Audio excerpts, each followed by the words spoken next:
Welcome to the Holy Land Dispatch podcast.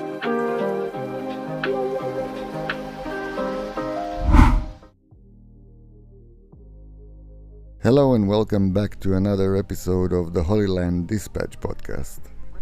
Actually, scratch that. This isn't just another episode, but the first in a three-part series in which we will try to deep dive a bit into the hunt for Benjamin Netanyahu. This hunt is mostly characterized by a weaponized judiciary powered by media financed by both foreign as well as local forces and is used as a cover-up. This is the main mask behind which all of the boycotting political children in Israel hide, or at least hid until October 7th. In order to deal with the constant defeats on the political realm, those who offer basically nothing constructive must have something tangible to hang their animosity on. As long as they can point at, in their own words, the accused, they don't have the need to look inside and come up with anything but Bibi. We will start today looking back at Netanyahu's foray into the Israeli politics as it was accompanied by various accusations. In the next episode, we will focus on the ongoing trial and the many insights it provided us, mostly about what can only be called the deep state. We will then wrap up with some conclusions, the current request for a pardon, and an attempt to look at the future based on the outcome of the president's decision. In these episodes, I'm relying on my personal experience, my readings, analysis, etc., but also on multiple sources, which I will name as we go along, who followed these cases very closely.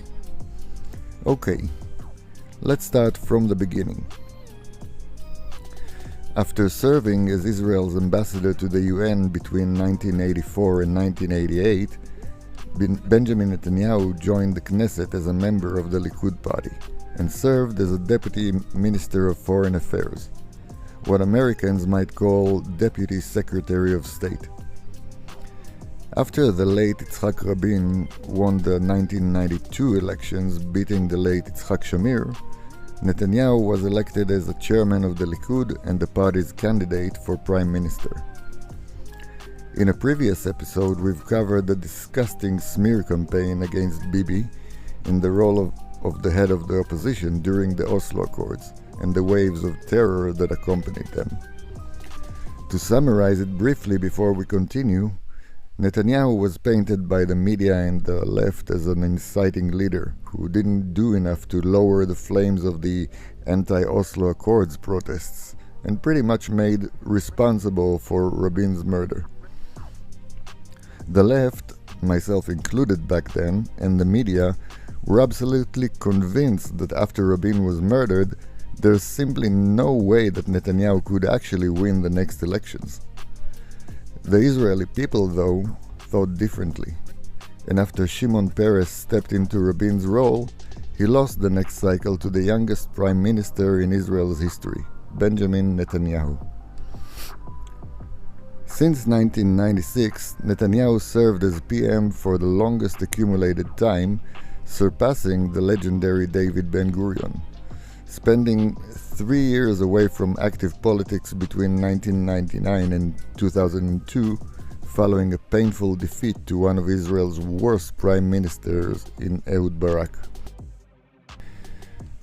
Controversy and scandals followed him from day one as the popular head of Likud. In 1997, the Bar-On Hebron scandal broke out. The accusation was that Netanyahu and other high-ranking officials were involved in a conspiracy to appoint a person called Roni Bar-On to AG. And he will then accommodate the Hebron agreement that Netanyahu felt obliged to complete. In addition, it was claimed that the suggested new AG would help Aryeh Deri of the Shas religious party with a trial that was in progress against him. The outcome was no actual prosecution due to lack of evidence. In 1999, a new scandal came into our lives. It was called the Amedi scandal, Here, the claim was that Netanyahu was using funds from the PM office in order to finance private work in the period leading up to the 1996 elections, as well as during his first term as PM. The outcome was no actual prosecution due to lack of evidence. Moving on. The next scandal was called the Gifts Scandal, which later got the name Case 1000, which is part of the ongoing prosecution. In this, Netanyahu is accused of receiving presents over a period of 20 years, totaling in 700,000 shekels from businessmen Aaron Milchan and James Packer. In return, the prosecution claims that Netanyahu acted to further their business interests and extended a tax break for Milchan. We will discuss temporary outcomes later on. Next up is what we call the Bibi Tours scandal. In 2011, a reporter called Raviv Drucker claimed that between 1999 and 2008, Netanyahu got private funding for his travels abroad by private and businessmen. The outcome was absolutely nothing. The next one, in 2015, was directed at Sarah Netanyahu and is known as the Residencies Scandal, in which she was accused of illegally ordering food, electrician services, and other expenses. The outcome was, after all cases but the food-related one were closed, a plea bargain was reached with no claim of deceit, in which Sarah Netanyahu paid 55,000 shekels to the State of Israel. We move on to the Jacuzzi scandal, brought to you by the slanderous Guy Peleg, who we know from the smear campaign against the soldiers in Sde Teiman. He claimed that Netanyahu's residence in Caesarea was renovated, including the installation of a jacuzzi to the tune of 50,000 shekels, all from state money. The outcome? Nothing at all. The case was closed before it was opened due to, you guessed it, no evidence at all. We arrive at the next one. In 2018, an investigation was initiated against Netanyahu and dubbed Case 1270. The accusation was that advisors to Netanyahu, Nir Hefetz, remember this name, and Eli Kamir promoted a candidate for AG who they hoped could assist with the case against Sarah Netanyahu. Remember the Residencies scandal? This scandal was born from a conversation between the supposed candidate and reporter Ben Caspit, who recorded the meeting. The outcome? In 2019, the case was closed due to, sorry to bore you, lack of evidence. And now we come to the submarine scandal, aka Case 3000. In 2017, an investigation started into deals that were made between Israel and ThyssenKrupp for the purchase of some submarines as well as ships for the Israeli Navy. In addition, the case states that there was some approval, quote-unquote, that was given to Germany to sell similar submarines to Egypt. The suspicion is bribe, deception, and money laundering. Not all the accusations were leveled at Mr. Netanyahu, but Case 3000 features in the ongoing trial. We will discuss temporary outcomes later on. Then came the quote-unquote document shredding scandal, in which Netanyahu was accused of, well, shredding some documents near the end of his term as PM, just before the crook Naftali Bennett replaced him. The outcome? Of course, nothing.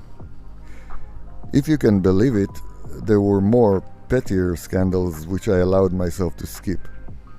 I think this was a fairly comprehensive review, though, of the way Netanyahu, as opposed to any other politician, let alone prime minister, was hunted using the judiciary system. This, however, is simply the background for our deeper dive.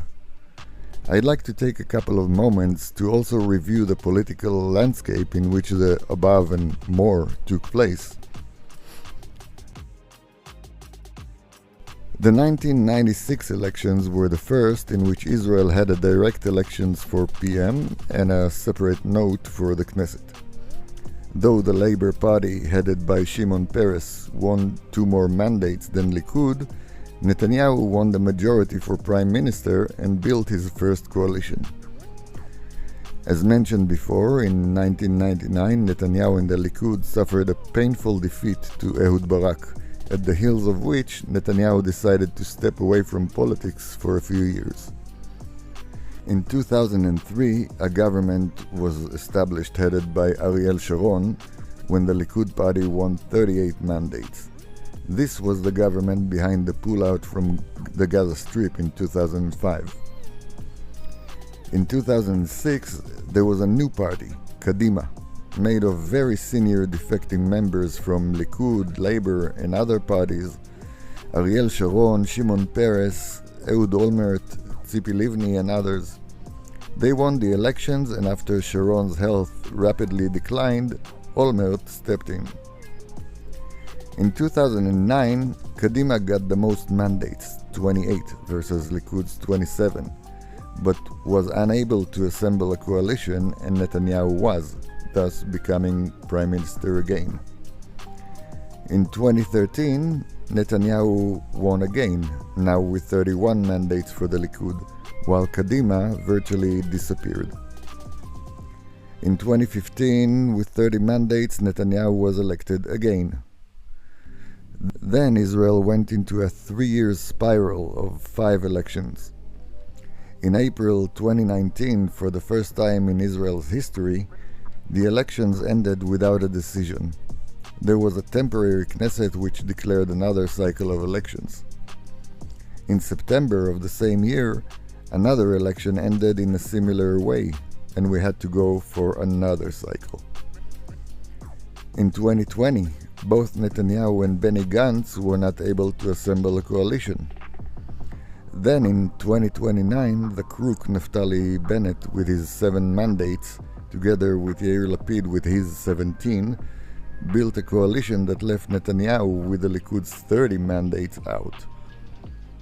In 2022, Netanyahu returned to the Prime Minister office, heading the current government, which seems to be on track to be the first one in years to live until the end of its term, or very close to it. During the years, we've seen the Labour Party, Ben-Gurion's party mind you, virtually disappear.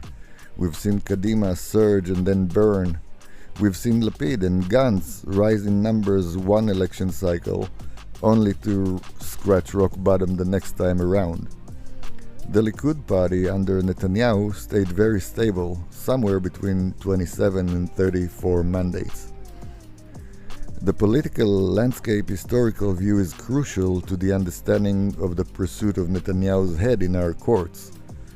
The bad penny keeps coming back, no matter what they do politically, no matter how many orchestrated demonstrations. The citizens of Israel insist on electing Netanyahu as Prime Minister. Now, the patronizing and, let's face it, racist left doesn't seem to understand, quote-unquote, what's wrong with these people. Are they dumb? Can they not see? And so, just like was done to Trump in the US, though allow me to claim that it's even worse here, Netanyahu became the target for judicial circus.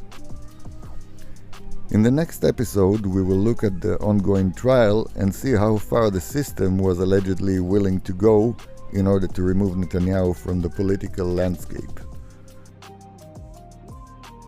Until then, thank you good people for joining the Holy Land Dispatch podcast. God bless.